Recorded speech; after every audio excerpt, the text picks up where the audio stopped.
loneliness. It's a topic right now, loneliness. I've shot 3 videos all in one day, but it's okay because I gotta get the shit off my chest. Loneliness.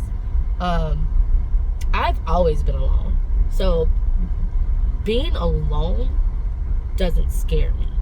And my ex used to threaten me, oh, you're gonna be alone all your life, you're gonna do this all your life. Anytime we got in an argument, like, I was threatened with that, and I was just like, in the back of my head, it's like, I've been alone this whole time in this marriage.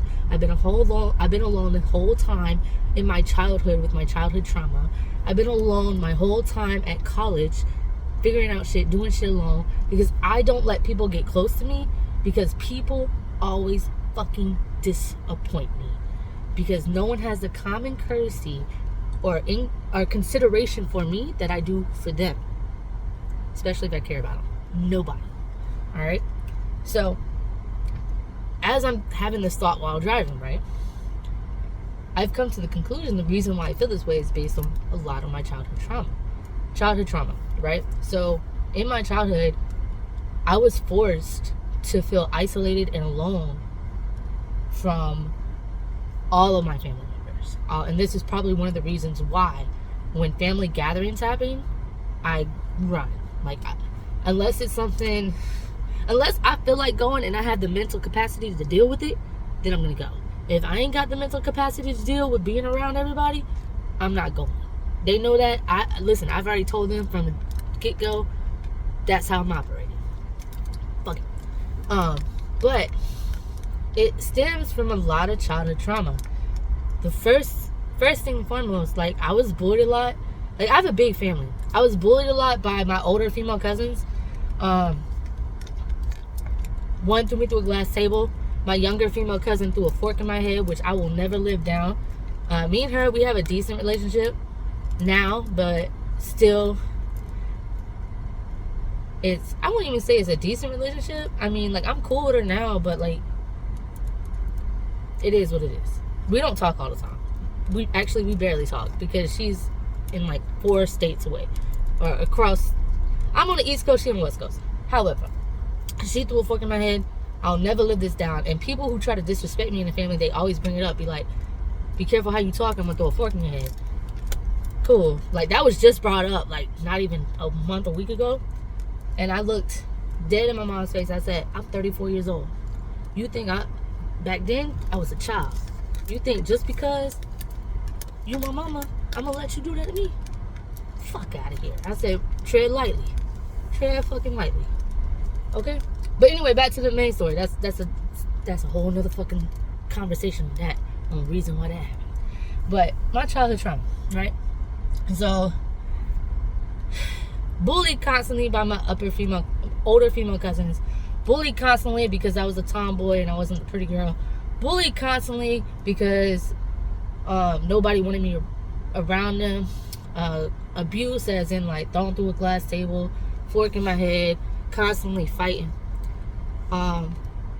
Actually constantly getting beat the fuck up, because I didn't really start fighting until I got bigger than a lot of motherfuckers. And then once I got bigger, the bullying stopped. I'm like, interesting. However, and the reason why I had this loneliness and isolation, like, I'm cool with being alone and being isolated because of my childhood trauma. So, mind you, I dealt with all that in my family, right?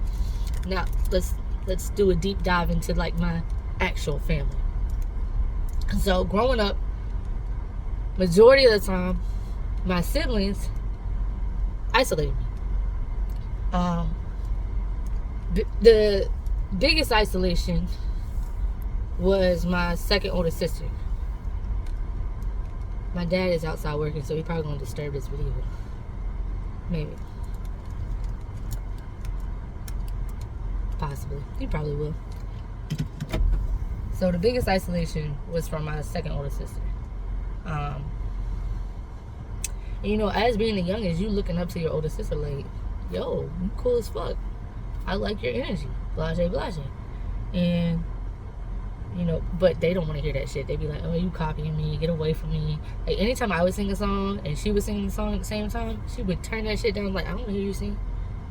I don't hear none of that. So, like, a lot of them, she would isolate from me. When I started getting better and better at softball, a lot of them definitely isolated from me. Like, they didn't want nothing to do with me. And the closest relationship I had with my sibling was my brother. Like, me and him, because, like, we rode to school every day together, so we had to have some type of relationship. But even then, my brother stayed away from me at school. No one treated me like they wanted me here, basically. That's where all the loneliness and isolation stems from, is being treated like, you don't want me around, so why the fuck do I want to be around? Right? So now when it comes to family gatherings, I'm just like, y'all don't want me around, so I'll come when I want to come. I'll come when I want to come, and if you don't want me there, that's cool. Simple as that. And I already knew, based on everything in my life, that loneliness and isolation is probably going to be like majority of my life.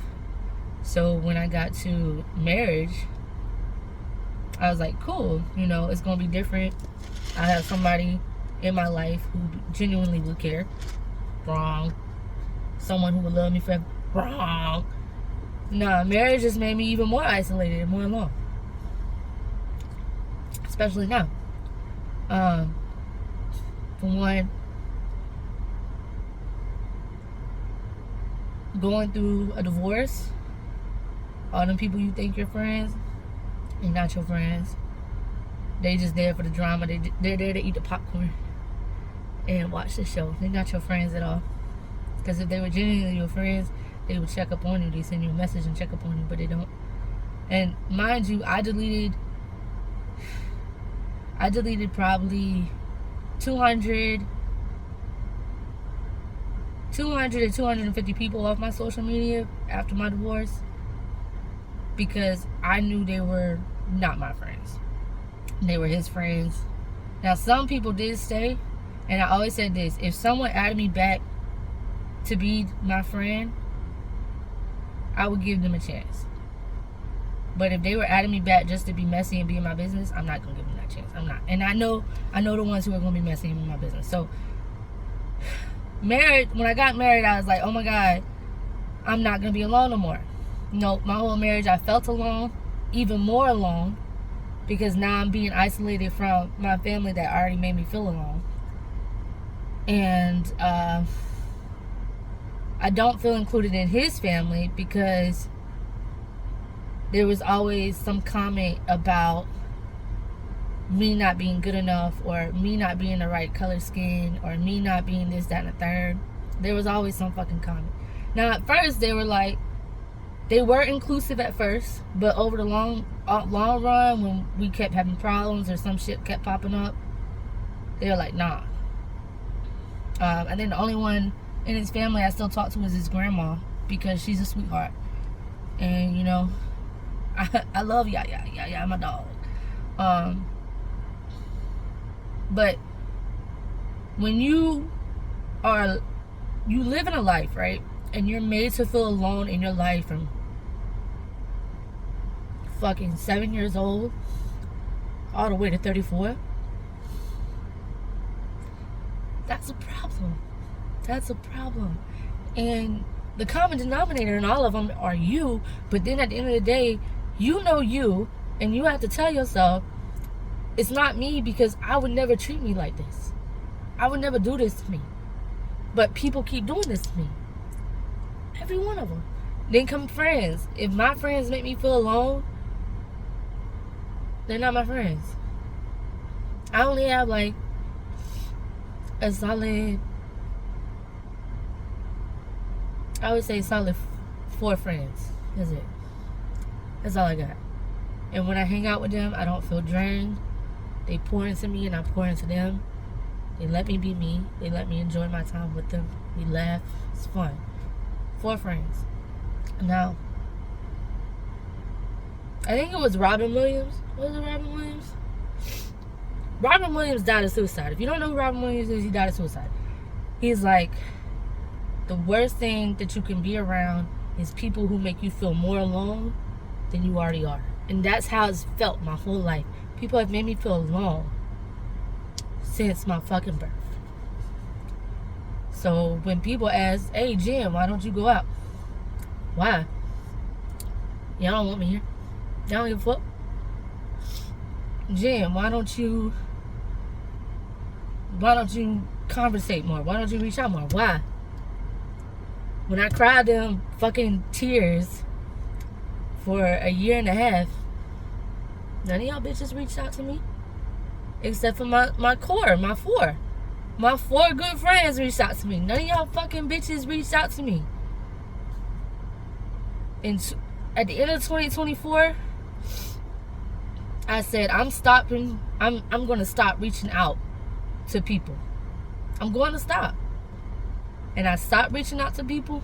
And the only motherfuckers who stay true are my fucking core 4 friends. That's it. I realized after I stopped reaching out to people that a lot of people are just my friends by association. They're not my friends because they genuinely care. And that's just what it is.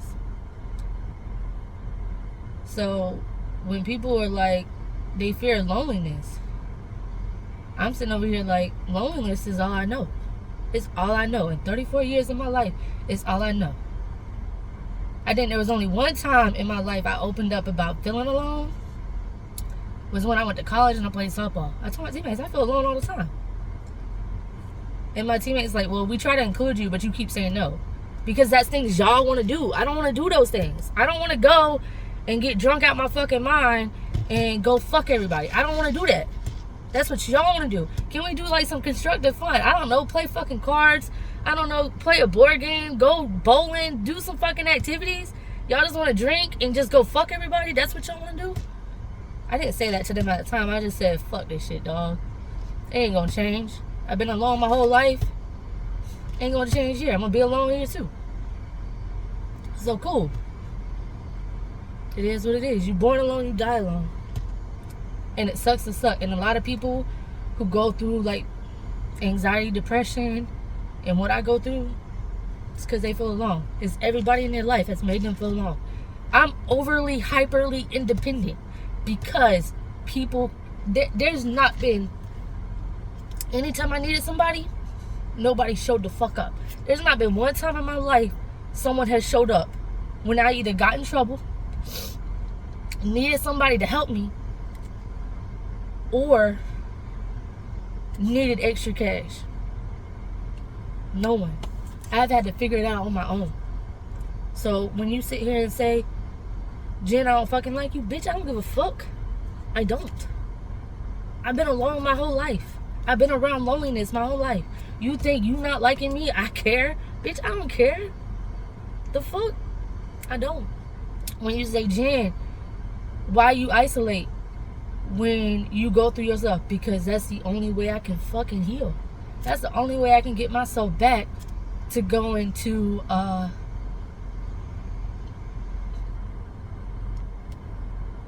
normal. And you talking about 34 years. That's my whole damn life. I felt this way. And you think people care? They don't. So when you have people go through shit that I go through, ain't nobody gonna be there for them. No, and you're like, Jen, that's hard. You said you got 4 core friends. My 4 core friends, I love them to death. They listen to my shit. They're the only space I have. That's it. But I should focus on the positive of that. But they're not around all the time. They're not. They got their own lives. Like, everybody's got their own lives they live. I don't have someone who's consistently there for me. Even though when I am there and when I do reach out to them, they respond.